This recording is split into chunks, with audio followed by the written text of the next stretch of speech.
Selamat malam Bapak Ibu Saudara-saudari yang terkasih. Sebelum mengakhiri hari ini, mari kita bersama mendengarkan renungan firman Tuhan. Kali ini dengan tema Allah dalam kehidupan real.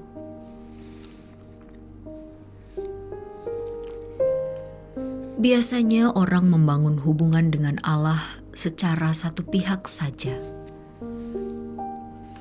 yaitu dirinya percaya dan menggambarkan Allah di dalam pikirannya sesuai dengan pandangan teologinya. Tetapi mereka tidak mempersoalkan Allah dalam kehidupan real terkait dengan pengalaman hidup ini. Mereka tidak mempersoalkan bagaimana sebenarnya Allah itu dalam pengalaman hidup mereka.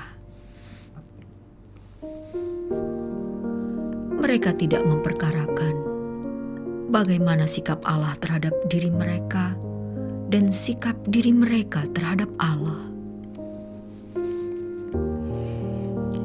Dengan demikian, mereka sebenarnya hanya membangun konsep tentang Allah di dalam pikiran mereka saja.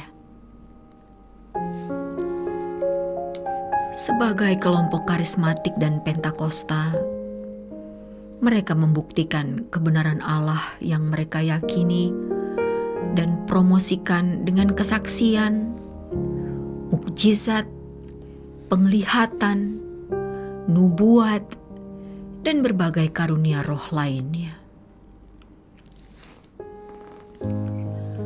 Padahal semua itu sangat berpotensi sebagai pengalaman palsu. Namun, kelompok lain, biasanya dari kelompok Protestan, membuktikan kebenaran Allah yang diyakini dengan rumusan, kajian, dan doktrin teologi yang dipaparkan dalam ribuan lembar halaman buku. Bagaimana seharusnya kita bisa menghayati keberadaan Allah? Pengalaman pribadi dengan Allah harus dibangun melalui doa pribadi. Kalau Allah diyakini hidup, Allah pasti bisa dirasakan dan dialami secara real. Untuk itu, kita harus berani menyediakan diri untuk menjumpai Dia secara khusus dalam ruangan tertutup dan dalam waktu yang cukup. Hal ini bukan sesuatu yang mudah. Kalau seseorang tidak membiasakan diri,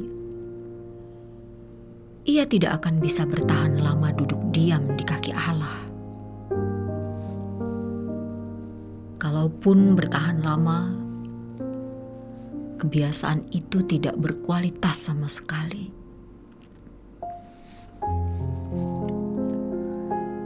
Kita harus memiliki niat yang tulus dan kuat untuk ini.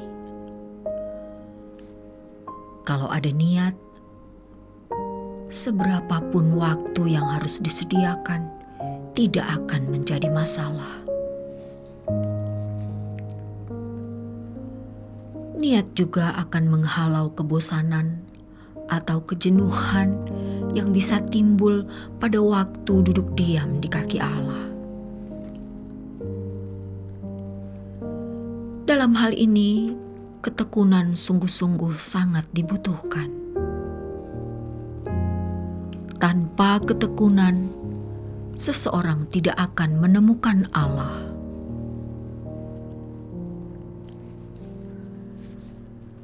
Dalam niat menemui Allah, kita juga harus berprinsip bahwa tidak ada yang dapat memuaskan dan membahagiakan kita selain Allah.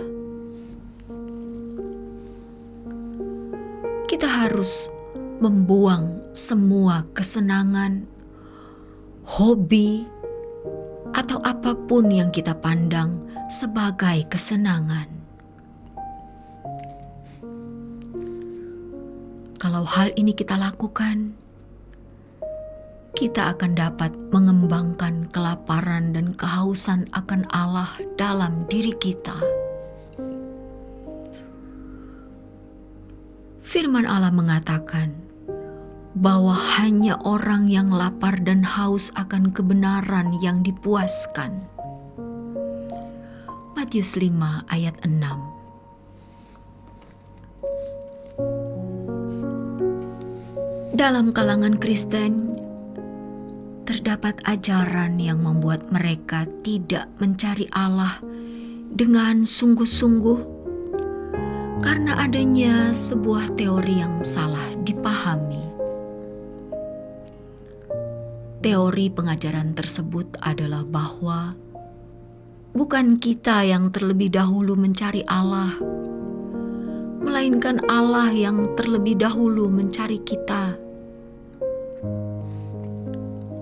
Dengan prinsip ini, banyak orang Kristen, bahkan para teolog, merasa tidak perlu mencari Allah secara benar.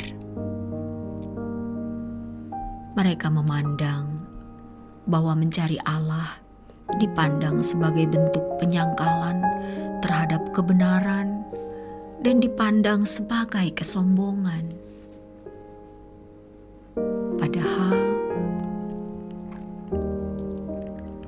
mencari Allah justru merupakan sikap kerendahan hati dari seorang yang merasa sungguh-sungguh membutuhkan Allah.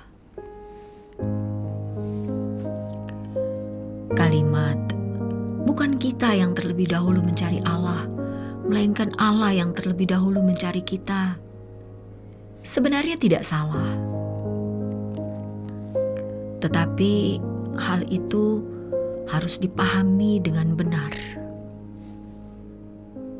Memang Allah yang berinisiatif menyelamatkan kita dengan mengutus putranya untuk turun dari surga, mengosongkan diri, dan menebus dosa kita di kayu salib.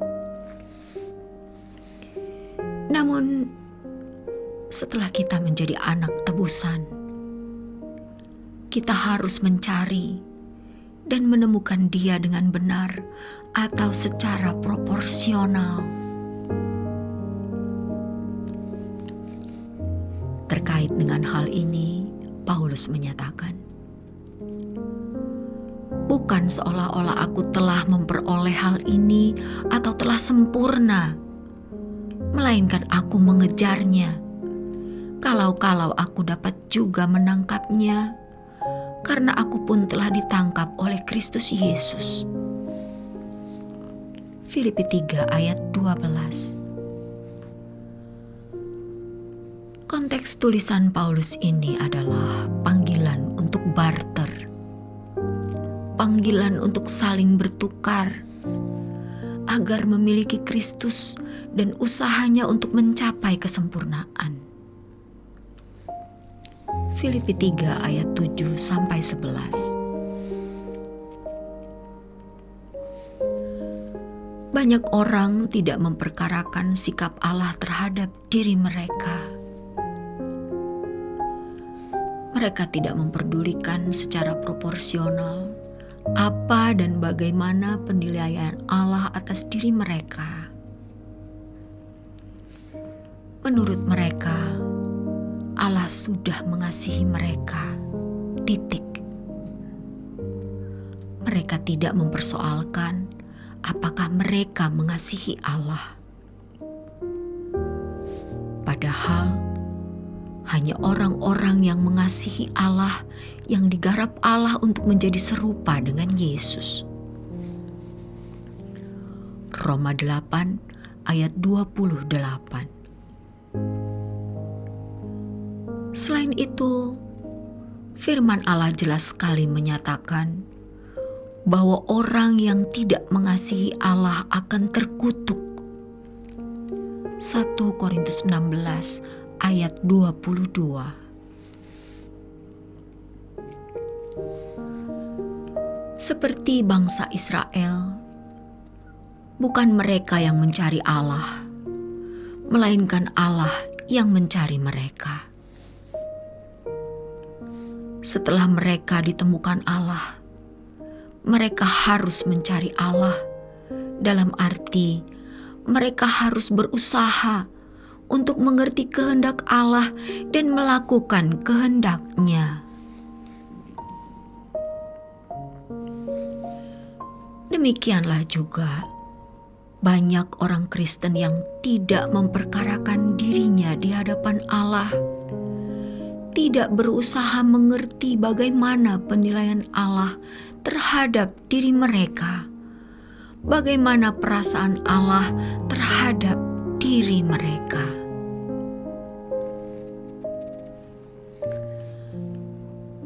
Kalau Allah diyakini hidup, Allah pasti bisa dirasakan dan dialami secara real dalam kehidupan.